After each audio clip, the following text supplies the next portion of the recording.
आता राजकीय असले तरी शोलेच ते, त्यामुळे त्यामध्ये होलीही आहे आणि गोळीबारही.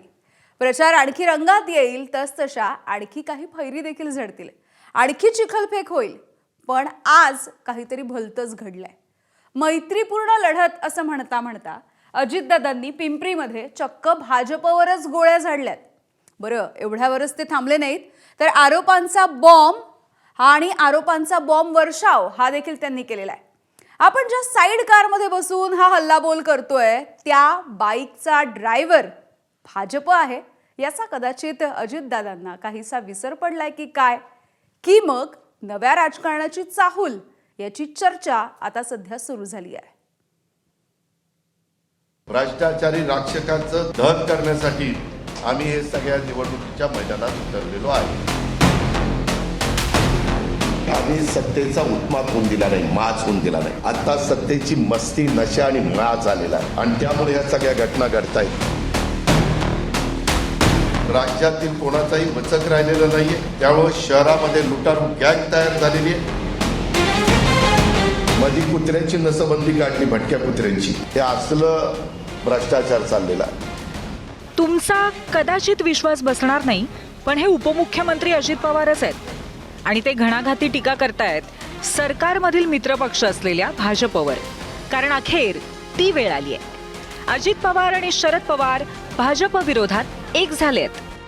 पुणे आणि पिंपरी चिंचवड महानगरपालिकेसाठी दोन्ही राष्ट्रवादी एक होऊन थेट भाजप विरोधात लढणार आहेत. सकाळी सकाळीच अनौपचारिक गप्पात स्वतः अजित पवारांनी भाजपवरती तुटून पडण्याचे संकेत दिले आणि संध्याकाळी दादांनी पत्रकार परिषदच घेतली. पिंपरी चिंचवड महापालिकेमधील कथित भ्रष्टाचाराच्या विरोधात अजित पवार हल्लाबोल करणार हे स्पष्ट होतं. खरं तर अतिशय खेळीमेळीच्या वातावरणात दादांनी सुरुवात केली. अजित पवारांच्या गळ्यात शहराध्यक्ष योगेश बहेल यांनी उपरणं घातलं. त्यावेळी दादा काय म्हणाले बघा तरी. माझा राष्ट्रवादीत प्रवेश करतोय योगेश.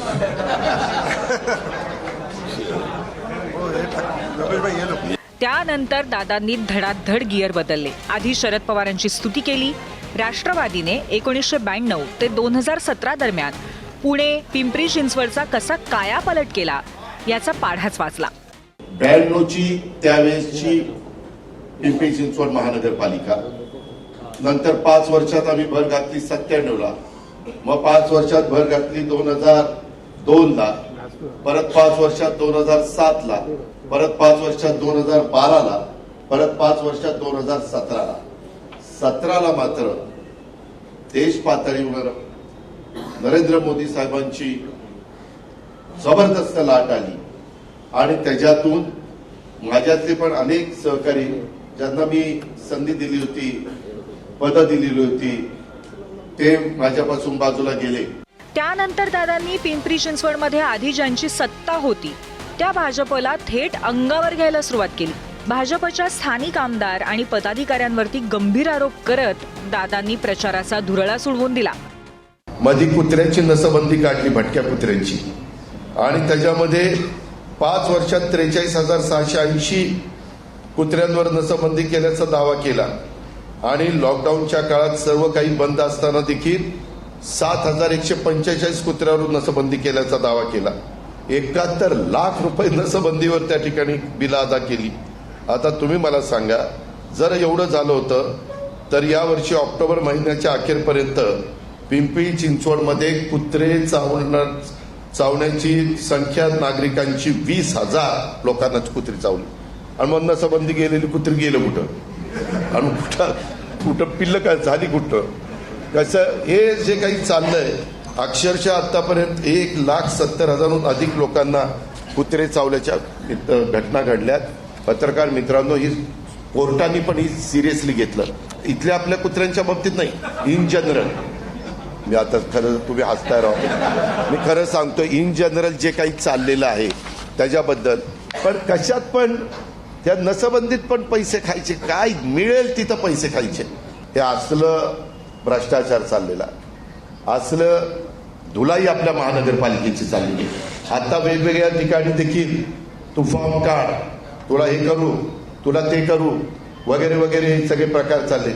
पिंपरी चिंचवडमध्ये आमच्याकडे पण काम करत असताना केंद्रातली, राज्यातली, जिल्ह्यातली, तालुक्याची, गावची सगळीच त्या ठिकाणी कामकाज आम्ही बघायचो, म्हणजे ज्याला आपण सत्ता म्हणतो, तिथं आमची लोक होती. पण आम्ही सत्तेचा उत्मात होऊन दिला नाही, माज होऊन दिला नाही. आता सत्तेची मस्ती, नशा आणि माज झालेला आहे आणि त्यामुळे ह्या सगळ्या घटना घडतायत. महापालिका निवडणुकांच्या निमित्तानं पुणे आणि पिंपरी चिंचवडमध्ये मुरलीधर मोहोळ विरुद्ध अजितदादा असं वाग्युद्ध रंगलं. माननीय पालकमंत्री बोलतात की या शहरातले गुन्हेगारी संपली पाहिजे, कोयता गँग संपली पाहिजे, आणि दुसऱ्या बाजूला पुण्याच्या पूर्वेपासून पश्चिमेपासून दक्षिणेपर्यंत त्यांची उमेदवाराची यादी पाहिल्यानंतर सरसकट आपल्याला दिसतं की हे कुठल्या तत्वात बसतं हे मला माहीत नाही. नक्कीच मला असं वाटतं की शेवटी राजकारण्यांनी, सत्ताधाऱ्यांनी या शहराच्या कायदा सुव्यवस्था सांभाळण्याची जबाबदारी स्वतः पहिली आमची आहे. आणि त्यामुळे खरं तर कोण कोणाला दिली आहे तुम्ही नीट तपासा. या चोरगेबाई कुठेही कशात त्यांचा स्वतःचा कधी संबंध नाही, पण तुम्ही बाकी एबी फॉर्म दिलेले उमेदवार बघा. म्हणून मला असं वाटतं की ही जबाबदारी सगळ्यांची आहे. एका व्यक्तीला परदेशात जायला कोणी मदत केली? जरा डोकं खाजवा दाखवा. पुण्यामध्ये एक व्यक्ती परदेशामध्ये पळून गेला की नाही? त्याला पासपोर्ट कुणी दिला? कसा गेला? काय गेला? याचं जरा नीटपणे चौकशी करा. आणि त्यांनी पण वेगवेगळ्या लोकांनी वेगवेगळ्या निवडणुकीमध्ये कुणाकुणाला उमेदवारी दिलेली आहे गेल्या 15-20 वर्षात, ह्याचंही रेकॉर्ड काढा. मी तुम्हाला कुठल्या कारण मी 3चं संपलं ते अजून माझ्याकडे यादी आली नाही. मला खरं थोडी उशिरा प्रेस, मी पुण्याला प्रेस घेणार आहे, त्याच्यामध्ये दाखवीन ना राष्ट्रवादी तुतारीचे उमेदवार कुठले, राष्ट्रवादी घड्याळचे उमेदवार कुठले, आणि सचिन खरातांनी दिलेले उमेदवार कुठले ते मी दाखवीन ना. पिंपरी चिंचवड हा एकेकाळी अजित पवारांचा बालेकिल्ला होता. तो 2017 साली भाजपने ताब्यात घेतला. मात्र अदृश्य शक्ती कार्यरत होत्या असा आरोप सलग 2 वेळा बिनविरोध निवडून आलेल्या रवी लांडगे यांनी केलाय. दबाव, अर्थकारण आणि डावपेच कसे चालतात याचा अनुभव त्यांनी सांगितला.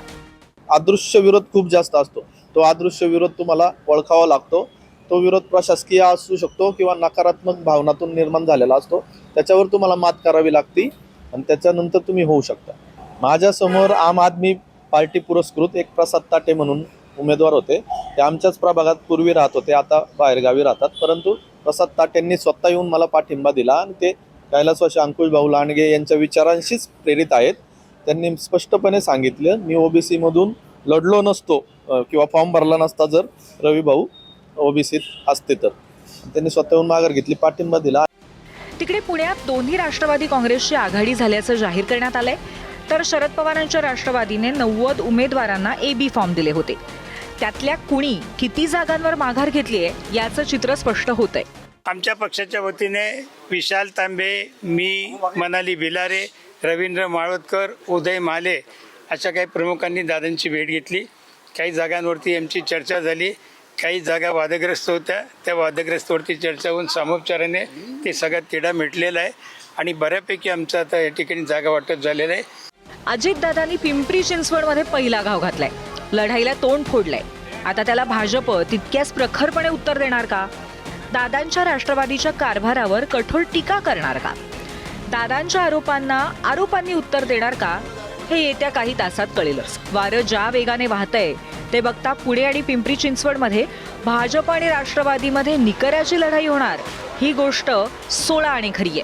मात्र महापालिकेच्या आखाड्यात उतरल्यानंतर तोंड उघडणारे अजितदादा कॅबिनेटमध्ये फडणवीसांच्या मांडीला मांडी लावून बसताना मूग गिळून गप्प का बसतात? नाझिम मुल्ला, एबीपी माझा, पिंपरी चिंचवड. एबीपी माझा, उघडा डोळे बघा नीट.